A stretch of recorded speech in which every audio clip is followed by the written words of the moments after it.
చదువుతున్నాము, దీనికి ఉన్నటువంటి శక్తి ఏంటనేది మనం తెలుసుకోవాలి కదా. కష్టపడి చదువుతున్నప్పుడు ప్రతి దానికి కూడా మనం అర్థం తెచ్చుకుని చదివితే దాని యొక్క ప్రయోజనాన్ని ఎక్కువ పొందగలుగుతాం. దాని యొక్క టేస్ట్ని మొత్తం పూర్తిగా మనం ఆస్వాదించగలుగుతాం అన్నమాట. అయితే దీని యొక్క భావం ఏంటంటే, మనం ఎవరు ప్రార్థిస్తున్నాం, మా యొక్క బుద్ధులను, మనకు ఉన్నటువంటి జ్ఞానాన్ని, చక్కటి బుద్ధిని మాకు ప్రసాదించమని ప్రార్థన చేస్తాం. ఆ బుద్ధితో ఏం చేస్తాం, మనం మంచి బుద్ధిని ప్రసాదిస్తే అది ఎప్పుడు కూడా ఎలా ఉండాలన్నా సదాలోచనలతో, చక్కటి ఆలోచనలతో ఉండాలి. ఎప్పుడు కూడా సత్కార్యాలను ఆచరించేలాగా, మంచి పనులు చేసేలాగా, సత్కర్మానుష్ఠాలను ఆచరించేలాగా చేయడం చెప్పి భగవంతుని మనం ఈ సాయీశ్వరాయ విద్మహే సత్యదేవాయ ధీమహి తన్న సర్వ ప్రచోదయ అనేటువంటి దీని యొక్క భావం. సాయి గాయత్రికి అంత విశిష్టమైనటువంటి ఆయన సాక్షాత్తు భగవంతుడిని మనం విశ్వసించాము. అంతేకాకుండా ఏం చేస్తున్నాం, అంత గొప్పవాడని విశ్వసించాం కాబట్టి ఆయన మన హృదయ పీఠంలోకి చేర్చుకున్నాం. అంటే ఇప్పుడు మన అందరి యొక్క హృదయాల్లో ఎవరు ఉన్నారు, భగవంతుడు ఉన్నాడు. స్వామిని హృదయ పీఠంలో చేర్చుకోవడమే కాకుండా పైన ఆయన ఎవరు కోరుతున్నాము, మాకు చక్కటి బుద్ధిని ప్రసాదించు. నువ్వు ఆ బుద్ధిని మాకు ఎప్పుడైతే ప్రసాదిస్తావో దాంతో నేను ఏం చేస్తాను, చక్కటి పనులు చేసేలాగా నాకు ప్రేరణ కలిగించు స్వామి అని ఈ సాయి గాయత్రి ద్వారా స్వామిని మనం ప్రార్థిస్తున్నాం అన్నమాట. అయితే అనేక రకాలైనటువంటి పువ్వులు వేసి అందంగా దండ కట్టారు. అయితే పువ్వులన్నీ దేనితో చేర్చబడి ఉన్నాయి, ఒక దారంతో చేర్చబడింది కదా. అలాగే నువ్వు ఏ మంత్రం చదివినా, ఏ దేవుడిని పూజించినా కూడా దైవ శక్తి అనేటువంటి ఒక దారము, జ్ఞానం అనేటువంటి దారంతో అవన్నీ కూడా అల్లబడి ఉన్నాయన్నమాట. అంటే ఏ దేవతలకు, ఎంతమంది దేవతలు ఉన్నప్పటికీ కూడా దైవశక్తి మాత్రం ఎప్పుడు కూడా ఒకటే. అలాగే పూర్తిమైనటువంటి భక్తి విశ్వాసాలతో గాయత్రి మంత్రాన్ని మనం జపించాలని చెప్తున్నాం కదా. అన్ని మంత్రాల యొక్క సారమే గాయత్రి మంత్రం. అయ్యా నాకు ఏది రావు, పూజలు మంత్రాలు రావు, వేదం రాదు, నమ్మకం రాదు, చమకం రాదు, ఏమక్కర్లా, గాయత్రి మంత్రం వస్తే చాలు. అంత విశిష్టమైనటువంటి శక్తి ఆ మంత్రాలకు ఉన్నటువంటి విశిష్టమైనటువంటి గాయత్రి మంత్రాన్ని మనం ఎలా పూజించాలంటే భక్తి విశ్వాసాలతోటి గాయత్రి మంత్రాన్ని మనం జపించాలి. అయితే ఏమంటే జపించాలి అంటే ఏదో మనం త్రిసంధ్యలలో చేస్తాము అంటాం. త్రిసంధ్యలు అంటే ఉదయము, మధ్యాహ్నము, సాయంకాలం. ఈ కాలాలనేవి పగలు, రాత్రి, సాయంకాలం, మధ్యాహ్నం అంటే ఎవరికి, మానవ మాత్రమైన మనకి మాత్రమే. కానీ భగవంతుడికి కాలాతీతుడు, కాలస్వరూపుడు. భగవంతుడికి కాలం ఉండదు. కాబట్టి ఎప్పుడు భగవంతుడి యొక్క నామాన్ని చెప్పుకోవడానికి ఈ పగలు లేదు, రాత్రి లేదు, మధ్యాహ్నం లేదు, అయ్యో నేను స్నానం చేసి నేను చేయలేదు, నేను ఏమీ లేదు. మన శ్వాస ఎలాగైతే పీల్చుకుంటున్నామో గాయత్రి మంత్రాన్ని అంతగా ఎప్పుడు కూడా ఎల్లవేళలా మన యొక్క శ్వాస ఎంత ఇంపార్టెంటో మనకి గాయత్రి మంత్రాన్ని కూడా అంతలాగా జపించాలి. అప్పుడే ఆ మాట యొక్క అనుగ్రహాన్ని మనం పూర్తిగా పొందగలుగుతాం. ఆ మాట ఉన్నటువంటి శక్తి మనకి ఇస్తుందన్నమాట.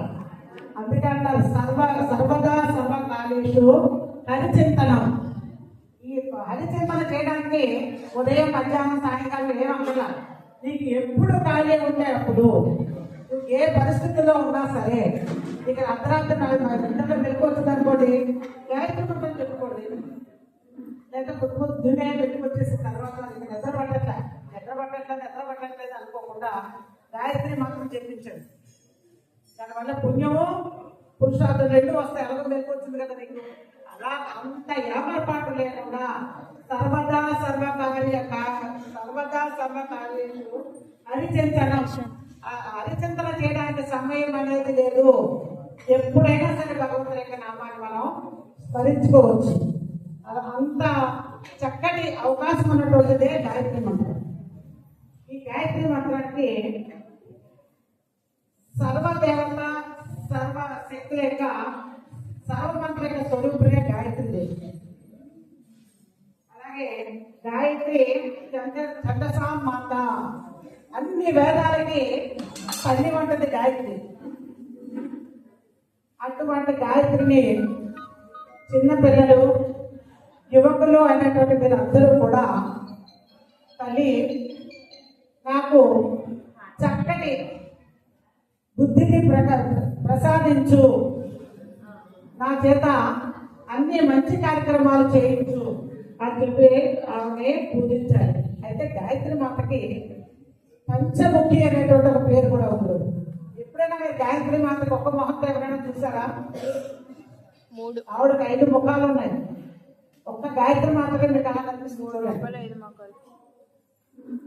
ఆవిడకి ఆ 5 ముఖాలు ఏంటంటే, మనం గాయత్రి మంత్రం చదివాం కదా, ఓం అన్నది ఒక ముఖం, భూర్భువస్వః అన్నది ఇంకొక ముఖం, తస్స వితర్వరేణ్యం మూడో ముఖం, భర్గో దేవస్య ధీమహి నాలుగో ముఖం, ధియో యోనః ప్రచోదయాత్. ఈ 5 కూడా 5 ముఖాలు. గాయత్రి మాతకి అంత విశిష్టమైనటువంటి శక్తి కూడా ఉంది. అయితే ఆవిడకి ఎప్పుడు కూడా మనం ఏమైనా ప్రార్థన చేయాలి, నాకు చక్కటి బుద్ధిని ప్రసాదించు అని ఆవిడని ప్రార్థించాలట. అప్పుడు ఆవిడ ద్వారా మనకి ఏమవుతుందంటే, తల్లి నా ఎందున్నటువంటి అజ్ఞాన అంధకారాన్ని దూరం చేసి జ్ఞానజ్యోతిని వెలిగించు అని చెప్పి అడగాలట ఆవిడ. అంతేకాకుండా భక్తి, జ్ఞాన, వైరాగ్యాలు అన్ని కూడా ప్రసాదించేటువంటి దేవతే గాయత్రి మాత. కాబట్టి ఆ దైవాన్ని ఏం చేయాలి, మన హృదయపేట మీద నిలబెట్టుకోవాలి. ఎప్పుడైతే మనలో దైవం అనేది ఉన్నదో మనం చేసేటువంటి కార్యక్రమాలన్నీ ఎలా ఉంటాయి, దైవంతో కూడిన కార్యక్రమాలన్నీ కూడా సప్తమలే అవుతాయి అన్నీ. అవునా?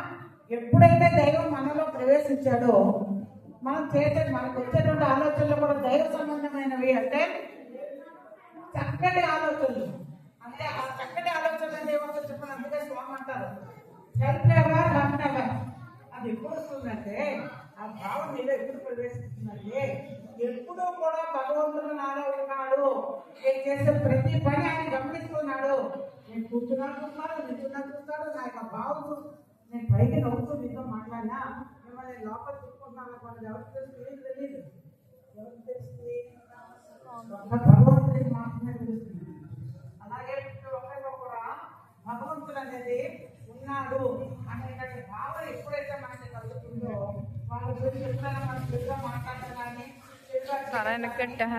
చెడు చేయాలనే ఆలోచన కానీ మనకు వస్తుందా?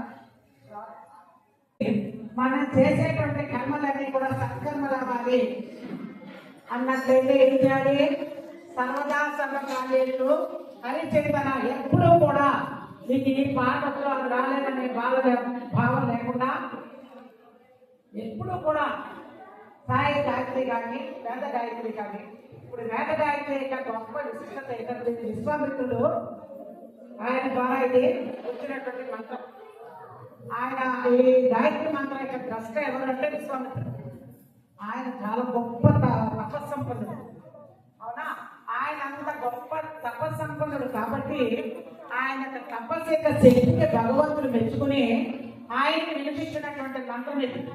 అంటే ఇది ఎవరో బోధించిన సాక్షాత్తు భగవంతుడి ద్వారా విన్నటువంటి మంత్రం ఇది గాయత్రి మంత్రం. అవునా? కాబట్టి ఇది చాలా విశిష్టమైనటువంటిది. అయితే గాయత్రి మాతకి ఒక 3 పేర్లు కూడా ఉన్నాయి. అది మీకు తరచు తెలిసే ఉంటుంది అందరికీ కూడా. గాయత్రి, సావిత్రి, సరస్వతి. గాయత్రి ఏం చేస్తుంది, మనకి ఇంద్రియాలన్నీ కూడా మనలో అక్షరవర్గాలు ప్రేరణ పొందుతుంటే ఎప్పుడు వెంటనే ఉద్యోగం వచ్చేస్తుంది. అంటే దీనికి వెంటనే మనకి కోపం వచ్చిందంటే మనకి దైవశక్తి తగ్గిపోయిన కూతురా. ఎప్పుడైతే ఎదురువాడు అన్నాడు అన్నది మనం రియాక్ట్ అయ్యామంటే మనలో దైవశక్తి తగ్గిపోయినట్టే. అంటే అన్నాడు అంటే ఏమవుతుంది, నేను తీసుకుంటాను నాకు తీసుకోవాలి జరుగుతుంది. అంటే మీకే వస్తుంది, మీకు బాల వికాస్ వస్తున్నట్లయితే రెగ్యులర్గా అమ్మ ఇక్కడ తల్లులు కూడా నాకు చెప్తున్నారు. ఈ ఇంత మంచి విషయాలు మీకు తెలియాలంటే ఒక బాల వికాస్లో మాత్రమే సాధ్యమవుతుంది. వాళ్ళకి బాల వికాసంలో ప్రతిదీ కూడా ఎలాగైతే మనం చేసే ప్రతి కర్మని కూడా సత్కర్మలుగా ఎలా మార్చుకోవాలి, ఎలాగ దైవం వైపు మనం ప్రేరణ పొందాలి, వారి యొక్క అనుగ్రహాన్ని పరిపూర్ణంగా ఎలా పొందగలగాలి, ఏ ఏ మార్గాల ద్వారా చేస్తే మనం పొందగలుగుతాము, అలాగే దీని ద్వారా పొంది మోక్షాన్ని పొందినటువంటి వాళ్ళు ఎవరెవరు, ఇలాంటి చక్కటి విషయాలన్నీ కూడా మీకు బాల వికాసంలోనే చెప్పడం అనేది సాధ్యమవుతుంది. కాబట్టి తప్పనిసరిగా మీ యొక్క పిల్లలందరినీ కూడా బాల వికాసం పంపండి. ఎప్పుడైతే ఈ వర్గాలు అనేది తెలుసు మనకి, కామ, క్రోధ, లోభ, మదము, మాత్సర్యం, కోప, మద, మాత్సర్యం. అయితే ముఖ్యంగా మనం చెప్పుకున్నటువంటి కామము, క్రోధము, లోభము, ఈ మూడు మనకి దగ్గరికి రాకుండా మిగతా రానేలో ఈ మూడు కనుక మనం ఎప్పుడైతే వసతి చేసుకుంటామో ఈ మూడు కూడా ఏంటంటే నరకానికి ద్వారాలు లాంటివి. ఈ నరక ద్వారాలు వెళితే దాని ద్వారా మనకి అనేక ఇతిహాసాలు ఉన్నాయి. భగవద్గీత ఉంది, రామాయణం ఉంది, భారతం ఉంది. ఇవన్నీ కూడా మీకు చక్కగా మన లౌకిక విద్యలో ఇలాంటి చెప్పడానికి సమయం ఉండదు. ఒక బాల వికాసంలో మాత్రమే ఇలాంటి బాల విద్యలన్నీ కూడా నేర్పడానికి అవకాశం ఉంటుంది. అలాగే కామం వల్ల ఎవరు నాశనం అయిపోయారు, చాలా గొప్ప తపస్సుకున్నాడు. సాక్షాత్తు శివుడు ఎప్పుడు కావాలంటే అప్పుడు ప్రత్యక్షం చేసుకోగలిగేంత జ్ఞాన సంపన్నుడు. ఎవరు? రావణాసురుడు. ఆయన ఏమైంది, కామం అనేటువంటి దానికి వశమైపోయాడు కాబట్టి నాశనం అయిపోయినాడు. నెక్స్ట్ క్రోధము, అది కూడా మీకు తెలుసు. హిరణ్యకశిపుడు నేనే దేవుడు అది అన్నవాడు దేవుడు కాదు. కొడుకు ఎంత చెప్పినా, ప్రహ్లాద ఎంత చెప్పినా వినలేదు. ఎక్కడున్నాడని దేవుడు చూపించు అని ఎన్నో రకాలుగా హింసలు పెట్టాడు, అయినా సరే విడిచిపెట్టాడు. దీనికి ఎందుకు మీకు చెప్తున్నానంటే, ఎంత కష్టం వచ్చినా, ఎంత దుఃఖం వచ్చినా, ఎంత ఆనందం వచ్చినా, ఏమొచ్చినా గాయత్రి మంత్రాన్ని విడిచిపెట్టకూడదు. గాయత్రిని ఎప్పుడు కూడా స్మరిస్తూ ఉన్నట్లయితే మన అవన్నీ కూడా దూచిపించేలాగా, ఎంత కష్టం వచ్చినా ఏమవుతుంది, అలా మబ్బుల్లాగా తేలిపోయి వెళ్ళిపోతుంది. దూచిపించేలాగా ఎంత కష్టం వచ్చినా సరే, అంటే మనకి కష్టం ఎక్కడ పోతుంది, మనకు భరించేటువంటి శక్తి మన దగ్గరికి వస్తుంది. ఎందుకని ఆవిడ ఎప్పుడు కూడా మనం మన హృదయంలో నిలబెట్టుకున్నాం కాబట్టి. నెక్స్ట్ మూడోది కామము, క్రోధము, లోభము. లోభము మహాభారతం అంతకన్నా కథ జరిగింది. దుర్యోధనుడు కనీసం 5 ఊళ్ళు కూడా ఏమైనా అన్నాడు, అంతా కూడా తనే తీసుకోవాలనుకున్నాడు. చివరికి ఏమైపోయాడు, ఏమీ అనుభవించకుండానే. అటువంటివి ఇలాగా ఇటువంటి అరిషడ్ వర్గాలన్నీ అడగట్టుకోవాలన్నా దైవాంగ అనుగ్రహం మనకి కావాలి. దైవానుగ్రహం కావాలంటే గాయత్రి మంత్రాన్ని మనం జపించాలి. ఈజియెస్ట్ మంత్రాలన్నీ మనం నేర్చుకోలేము కాబట్టి ఈజీగా నేర్చుకునేది ఏంటంటే గాయత్రి మంత్రం. కాబట్టి అన్ని విద్యాబలము, బుద్ధి బలము, ఈ అన్ని బలాల కన్నా కూడా దైవ బలం అనేది చాలా గొప్పది. పాండవులు చూడండి, కృష్ణుడు ఒక్కడిని అడిగాడు, 7 అక్షోణ్యుల సైన్యాన్ని కాకుండా అడిగితే ఏమన్నారు, పాండవులు ఏమడిగారు, నువ్వు ఒక్కడు నా పక్షాన్ని ఉంటే చాలు. దైవం ఎప్పుడైతే మన వైపు ఉంటుందో ఎప్పుడు కూడా మనకు మంచి జరుగుతుంది. అనేక దైవ కార్యాలన్నీ చేయడానికి కూడా అవకాశం ఉంటుంది. అయితే ఇప్పుడు ఇది అంతా చాలా చక్కటి ఎనర్జీ వచ్చిందంటే మనందరికీ కూడా గాయత్రి చదివితే కదా. అయితే మీరు అందరూ కూడా విద్యార్థి దశలోనే ఉన్నారు కాబట్టి మీకు ఎప్పుడు కూడా జ్ఞానం రావాలంటే గాయత్రి చూపించాలి. మంచి విషయాలు తెలుసుకోవాలంటే బాల వికాస్కి వెళ్ళాలి. అది ఆదివారం కేవలము 1 గంట సేపు మాత్రమే ఉంటాయి. ఇక్కడ 8 సెంటర్లు ఉన్నాయి, మొత్తం 7 సెంటర్లు ఉన్నాయి మొత్తం. అవునా, మీకు ఎక్కడ అవకాశం ఎక్కడ దగ్గరగా ఉంటాయి ఆ సెంటర్లోకి మీ పేరెంట్స్ తెలుసుకుని ఎంతకన్నా మనం ఎంత చదువుకున్నా కూడా మనం అంత రాలేదు చూడదు. మనకి ఎంతసేపు బుకిష్ నాలెడ్జ్ మాత్రమే ఉంటుంది. అవునా, ఐన్స్టైన్ గురించి చెప్పమంటే చెప్తాము. అవునా, లేకపోతే ఐస్లాండ్ కనుక్కున్నది ఎవరు, బల్బు ఎవరు, అలాంటి చెప్పగలుగుతాము. కానీ ఈ ఆధ్యాత్మికమైనటువంటి విషయాలు చెప్పాలి అంటే పరిపూర్ణమైన మనం జ్ఞానవంతులుగా మాత్రమే తయారు చేస్తాం. అవునా, ఇక్కడ గుణవంతులు, జ్ఞానం కన్నా గుణవంతులు చాలా ప్రధానం, అనాల కన్నా గుణాలు ప్రధానం అంటారు స్వామి. కానీ మనలో చక్కటి సత్యంతలు కలగాలన్నా, చక్కటి గుణవంతులు కావాలన్నా బాల వికాస విద్యార్థులు అవ్వాలి. అప్పుడు వాళ్ళకి మాత్రం ఎంతో మంది విద్యార్థులు ఉన్నారు బయట, అందరికీ ఇక్కడికి రావడానికి అవకాశం ఉందా? లేదు. ఎందుకని? బాల వికాస గురించి కాదు కాబట్టి. అవునా? కాబట్టి మీరందరూ కూడా రెగ్యులర్ గా బాల వికాసం వెళ్తూ అన్ని కార్యక్రమాల్లో పాల్గొంటున్నట్లయితే చాలా చక్కటి విషయాలన్నీ కూడా మీకు, అలాగే మీ స్కూల్లో ఏమైనా కాంపిటీషన్ జరుగుతుంటే కూడా మీ టీచర్లు మీకు సహాయం చేస్తారు. కాబట్టి ఇవన్నీ కూడా ఇంటి చక్కటి అవకాశాలు అనేవి బాల వికాసం ద్వారా దొరుకుతాయి. కాబట్టి మీరందరూ కూడా రెగ్యులర్ గా ఎవ్రీ సండే బాల వికాస్ గురించి పంపాలని తల్లిదండ్రులు చెప్తూ, అలాగే పిల్లలు